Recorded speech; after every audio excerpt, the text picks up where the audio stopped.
La place de la République étouffée dans un nuage de fumée.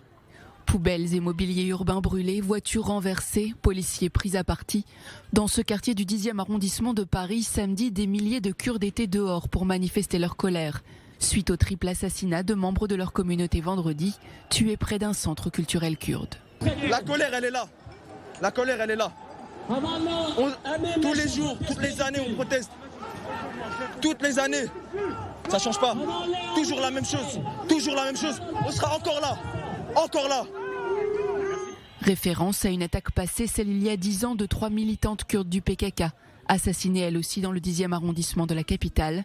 La nouvelle fusillade est intervenue la veille de cette date anniversaire.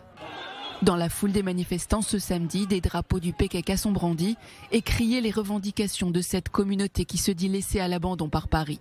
Remzi Kartal, haut responsable kurde en exil, interpelle les autorités politiques. L'opinion de notre peuple et de nos institutions est que c'est l'État turc, les services de renseignement turcs. Ils attaquent les activistes kurdes ici, mais il est du devoir du gouvernement français d'enquêter sur cette affaire devant l'autorité légale, devant les tribunaux et de faire la lumière sur cette affaire. Et notre peuple attend. Un appel auquel a donné un écho appuyé la mairie du 10e arrondissement, un arrondissement où vit une forte communauté kurde.